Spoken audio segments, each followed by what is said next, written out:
If you ever believed that New York City was the place where the American dream shone brightest, then perhaps it's time for you to reconsider. Beneath the dazzling glow of skyscrapers and vibrant neon lights, an urban hell is silently spreading.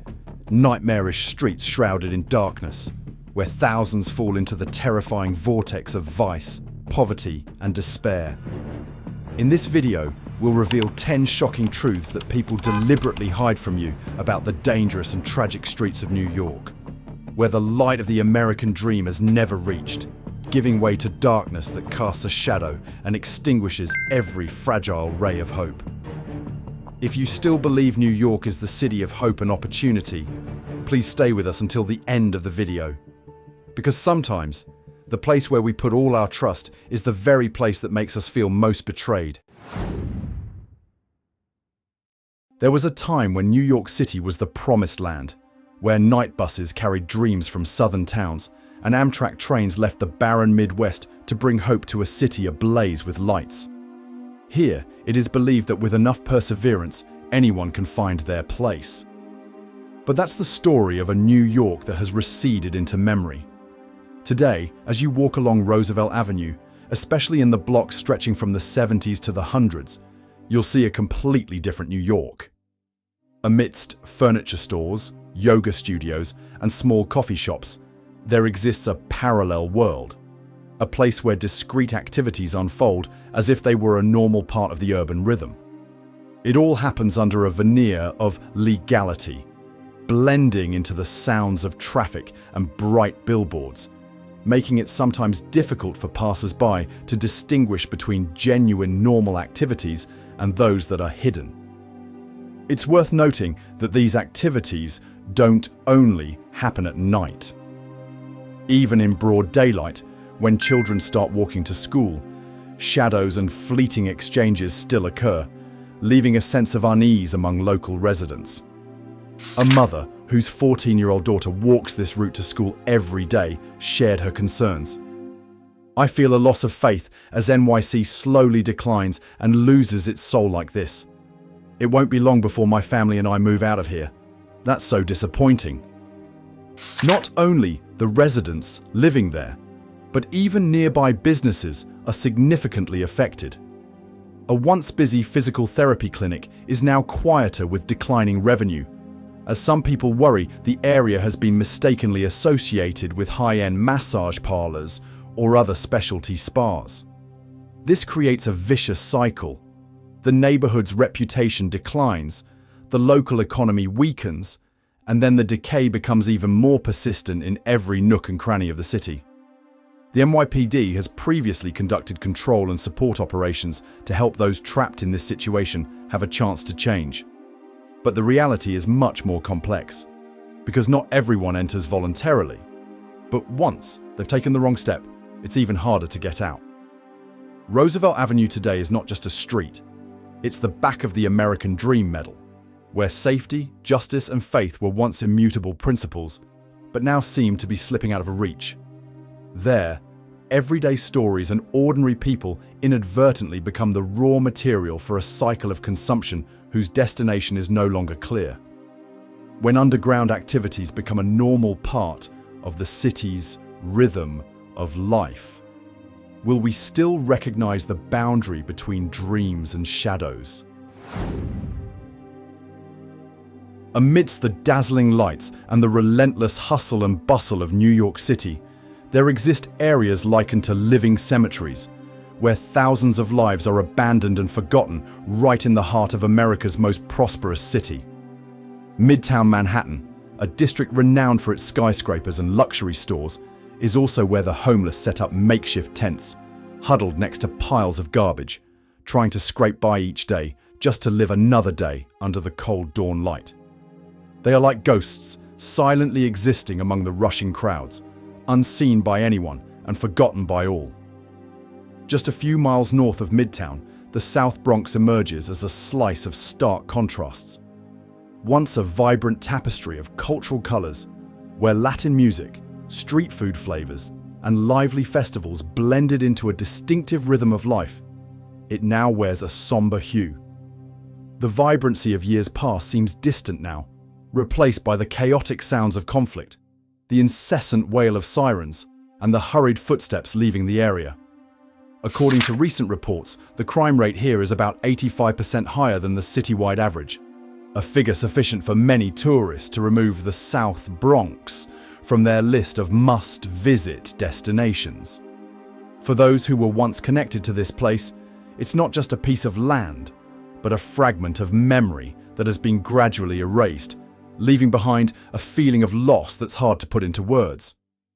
Back downtown, 34th Street, once a symbol of urban energy, now wears a different face. Amidst the bustling crowds and the bright lights of the shops, there are still huddled figures by piles of trash, sharing the street corner with stray rats. They were once workers, veterans, and contributors to the foundation of America, but now they are the first people being pushed to the margins. In the ever-changing rhythm of life, they exist as if they were never meant to be part of the picture the city wants to show the world. It's not the numbers or the speed of economic growth, but the lives lost in these living cemeteries that are the true story of New York today.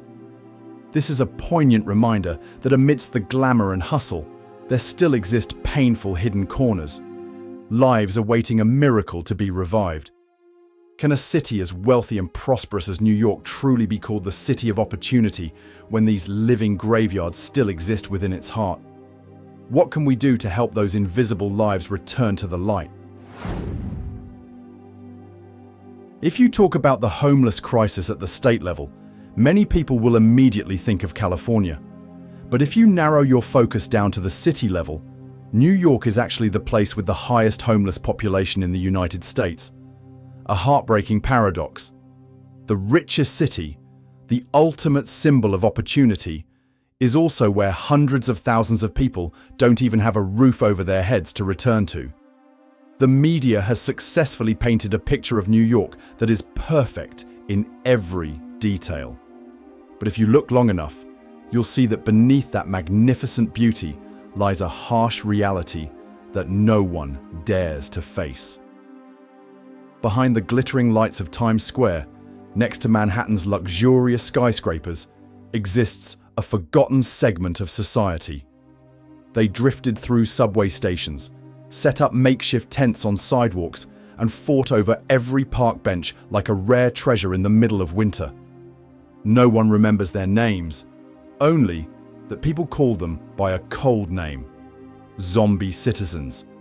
People with no place to return to, and seemingly no dreams left to pursue.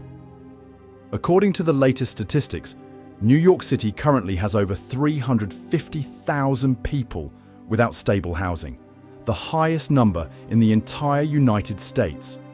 And that's just the tip of the iceberg.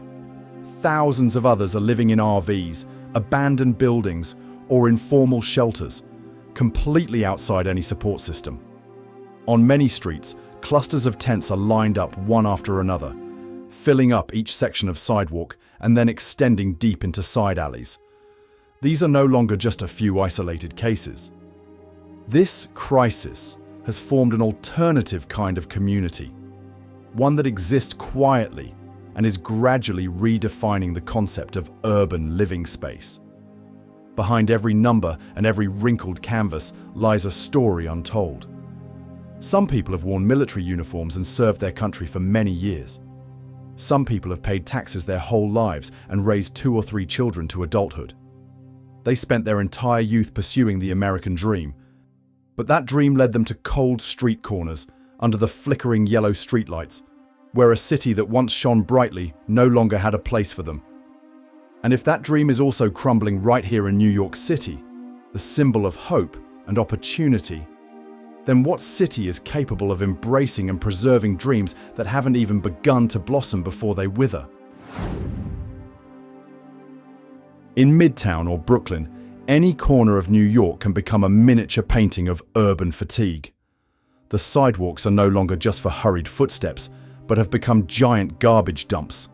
Black plastic bags stacked shoulder high, the stench seeping into every breath, and leftover food seeping into every crack in the tiles.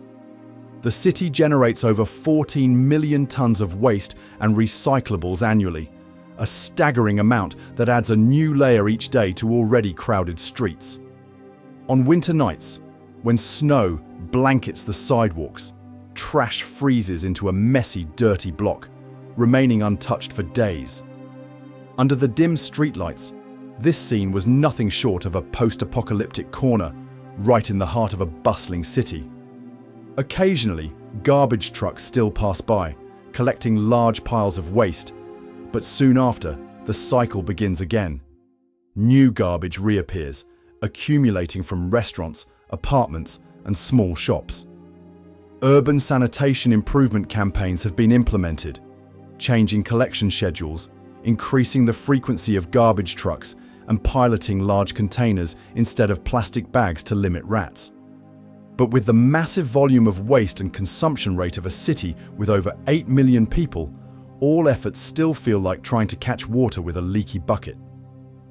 Walking down 8th Avenue during rush hour, a familiar sight is people huddling on the sidewalks to avoid having to step over piles of garbage bags blocking the way. Some people covered their noses, while others quietly walked faster, as if wanting to forget the terrible smell and images they had just passed. The sidewalk, which was originally a space for the community to meet and connect, has now become an invisible boundary between people and the very city they live in. This scene is not just a matter of hygiene, it's also a mirror reflecting an undeniable reality. Even the basic principles of order and quality of life in New York are being challenged. If trash is not just something discarded, but also the trace of a weary society, what will New York have to do to return the sidewalks to footsteps, to an American dream that was once cleaner and brighter? On paper, New York's temporary shelters are designed as a lifeline for the homeless, a place where they can rest, shower, eat a hot meal, and start over. But upon crossing that threshold, many people realize that reality was far more complex. Not a few camps are overcrowded, rooms are cramped, the rules are so strict they're difficult to maintain, and the paperwork causes many people to quickly end up back on the streets. There are people who can only stay for a few days before being forced to leave because they don't meet the requirements for documentation or health status. A 63-year-old woman, a former library employee, said she was asked to leave the camp because she didn't have time to renew her medical documents. She'd hoped this would be a fresh start, but instead, she had to drag the cloth bag back to the familiar park bench. Such stories are not isolated incidents, but rather a familiar slice of life in the cycle of the homelessness crisis. Many social experts believe the problem lies not only in the lack of housing, but also in the lack of solutions tailored to each situation. A veteran might need psychological support, while a family displaced by rising rent needs temporary financial stability. When these needs are lumped together into a one-size-fits-all model, shelters easily become places of detention rather than places to restart lives. Short-term solutions can start with simple steps, providing safe, clean sleeping spaces, along with basic support services such as health counseling, financial guidance, and job connections. This is where brands like Airbnb come in. Organizations like Goodwill can act as a bridge, providing more flexible and humane options for those in need. If places built to help cause people to lose faith in help, have we truly understood what humanity is? In recent years, New York has enacted a series of regulations allowing authorities to clear tent encampments with only a few hours' notice. The initial goals were to reclaim public space and ensure order, but the reality left unforgettable images. The homeless hastily stuffing all their belongings into plastic bags, quietly standing by the roadside as their last refuge was cleared. These regulations, on the surface, do not discriminate against any group, but in practice, they disproportionately affect the poorest people who are already on the margins of society. When even a porch or a corner of a park is considered illegal occupation, those people not only lose their shelter, but also their sense of belonging to a community. The result is a vicious cycle. Cleared from one location, they move to another, only to be forced to leave again. Without stable housing, unable to find work, and lacking full access to social services, they are trapped in an endless cycle of displacement. Sociologists call this a pushback policy, pushing the problem out of sight instead of addressing its root causes. A short-term solution could start with providing mobile safe havens, temporary, prefabricated structures with medical support, legal counseling, and job connections. Organizations like the Salvation Army or United Way can become key partners, helping to turn cleanup efforts into positive transition opportunities for those affected.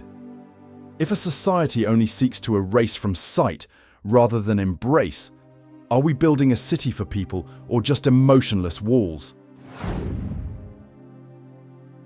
If you're afraid of mice, you might want to reconsider visiting NYC, because here they appear every place, from the dark alleys of Chinatown to the subway platforms in Midtown. New York's rats have become an integral part of the urban landscape, not because anyone wants them to be, but because they seem to have perfectly adapted to every control effort. Every night, as the city falls asleep, they pour out from the sewers, weave through shoulder-high piles of garbage, and then disappear into the cracks of old buildings. It's estimated that the rat population in New York could reach tens of millions, a figure that even long-time residents admit. They are gradually becoming the replacement residents for New Yorkers. Rat eradication campaigns, from mechanical traps to specialized poisons, have consumed millions of dollars in budget each year. But the results have only been short-term and mild, before the cycle repeats. Their presence not only causes discomfort, but also poses risks to public health. Trash left on the sidewalk overnight is an abundant food source, and the dilapidated infrastructure creates countless ideal hiding places. That's why in some neighborhoods, residents see mice running across the street as part of the new normal, a reality that reflects the exhaustion of both the sanitation system and urban management. A short-term solution could start with deploying rat-resistant trash bins at hotspots, combined with earlier evening trash collection schedules to reduce the time trash remains on the streets. Brands like Rubbermaid Commercial Products or private urban sanitation service companies could serve as partners, helping the city implement this campaign more quickly and efficiently. Now that these uninvited residents have become an unwilling symbol of the city, are we accepting a New York that coexists with rats? Or are we willing to do whatever it takes to reclaim space for humans themselves? Beneath New York's bustling avenues, beyond the 472 operating subway stations, another world exists, silent, dusty, and almost erased from urban memory by time. These are ghost subway stations, once bustling with thousands of passengers daily, now shrouded in darkness. Doors silent, with only the sound of wind from the tunnels and the faint echoes of passing trains. However, with thousands of square meters of abandoned space, the story doesn't just end with waste. For many years, New York's subway system has become an unauthorized shelter for the homeless. Not only city residents, but also out-of-state individuals who have drifted here. On winter nights, many people find relative warmth and safety inside train cars or transportation hubs, sometimes lying on benches or using extra seats to store their meager belongings. According to last year's HOPE statistics, an initiative that estimates the annual number of homeless people living in public spaces such as subways and parks, approximately 2,000 people were living in the New York subway system. This number is just an estimate, but it's enough to reflect the scale and enduring nature of the problem. Public-private partnerships have brought about some improvements. Many cleanup campaigns and relocation assistance programs have been implemented. But the cycle continues. When temporary shelters are lost, many people return to these underground spaces. If properly renovated, these ghost stations could become temporary humanitarian solutions, providing community space, warming rooms, or cultural activity areas, instead of being left to fall into oblivion. A short-term program like Revive the Underground, a collaboration between the MTA and brands like IKEA or Home Depot, can transform unused spaces into places that serve the entire community and support those in need. Will we continue to let the darkness beneath the earth remain a testament to neglect? Or will we transform it into the new heartbeat of a city that once prided itself on being the place that never sleeps? There's a paradox that exists right in the heart of New York, the city dubbed where anything can happen. Sometimes kindness is seen as a violation. In many public areas, volunteer groups wishing to distribute food, clothing, or essential items to the homeless must obtain permits and comply with a series of regulations regarding location, time, and quantity. The reasons given are usually related to food safety or public order control.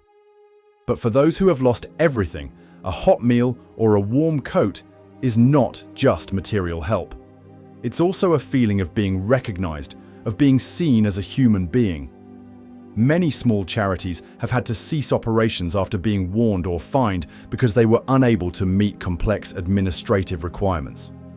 This not only reduces direct support to those who need it most, but also erodes the spirit of community, the silent strength that has helped the city overcome many difficult periods in its history.